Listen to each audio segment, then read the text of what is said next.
Shalom, salam sejahtera untuk kita semua. Perkenalkan, nama saya Vinicius Status, NIM 2023-72-0004. Kali ini saya akan membawakan materi tentang sarana berpikir ilmiah. Dalam sarana berpikir ilmiah ini terdapat beberapa poin penting di dalamnya, yaitu bahasa, matematika, dan statistika. Baik, saya akan menjelaskan tentang sarana berpikir ilmiah. Di dalam sarana berpikir ilmiah ini saya akan menjelaskan tentang pengertian sarana berpikir ilmiah. Yang kedua, tujuan sarana berpikir ilmiah. Yang ketiga, fungsi berpikir ilmiah. Yang pertama yaitu pengertian sarana berpikir ilmiah. Berpikir ilmiah merupakan proses berpikir atau perkembangan pikiran yang tersusun secara sistematis yang berdasarkan pengetahuan-pengetahuan ilmiah yang sudah ada. Jadi, berpikir ilmiah adalah upaya untuk menemukan kenyataan dan ide-ide yang belum diketahui sebelumnya. Yang kedua yaitu tujuan sarana berpikir ilmiah. Tujuan mempelajari sarana berpikir ilmiah adalah untuk memungkinkan kita melakukan penelaahan ilmiah secara baik. Sedangkan tujuan mempelajari ilmu dimaksud untuk mendapatkan pengetahuan yang memungkinkan kita untuk kita bisa memecahkan masalah kita sehari-hari. Yang ketiga yaitu fungsi berpikir ilmiah, di mana fungsi berpikir ilmiah ini dapat membantu proses metode ilmiah kita dan bukan merupakan ilmu itu sendiri. Oke, selanjutnya saya akan menjelaskan tentang bahasa. Dalam bahasa ini saya akan menjelaskan tentang pengertian bahasa, fungsi, dan kelemahan bahasa.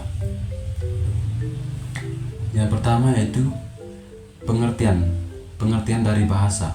Bahasa merupakan alat komunikasi yang verbal yang dipakai dalam sebuah proses berpikir ilmiah, di mana bahasa merupakan alat berpikir dan alat komunikasi untuk menyampaikan jalan pikiran tersebut pada orang lain.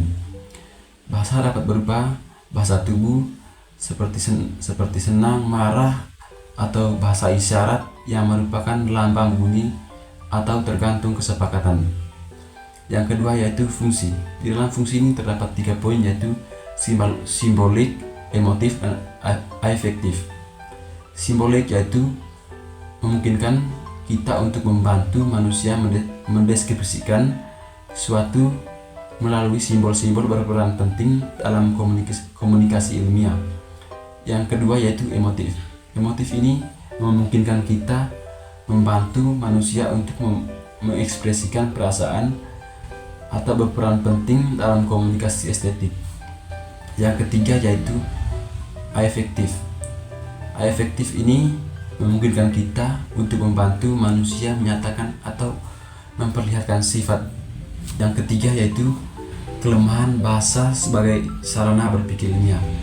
Di dalam kelemahan bahasa sebagai sarana berpikir ilmiah terdapat 3 poin penting, yaitu bersifat kabur, majemuk, dan emosional. Yang pertama, bersifat kabur. Bersifat kabur yaitu arti yang tidak jelas dan tidak eksak yang dikandung oleh kata-kata yang membangun bahasa. Yang kedua yaitu majemuk.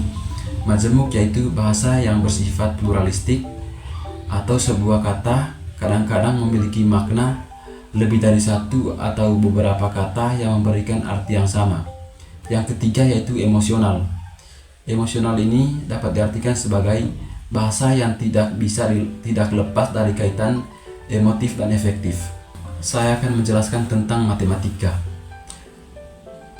Matematika adalah bahasa yang melambangkan serangkaian makna dari pernyataan yang ingin kita sampaikan.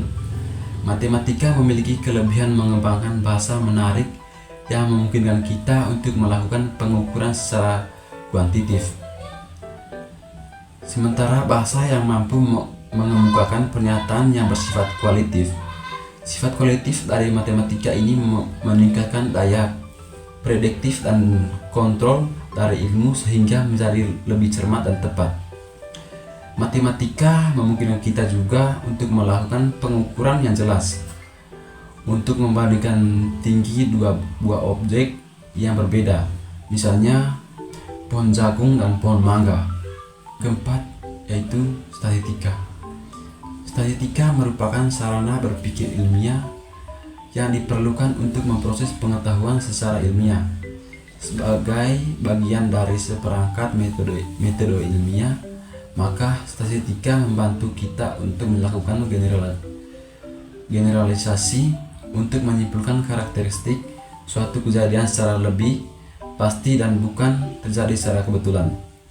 Dari materi yang saya bawakan tentang sarana berpikir ilmiah, saya dapat memetik kesimpulan, yaitu bahwa berpikir ilmiah adalah pendekatan yang menekankan pentingnya metode yang sistematis atau validitas berdasarkan bukti empiris, keterbukaan terhadap perubahan penggunaan logika, dan kolaborasi dan komunitas ilmiah. Terima kasih.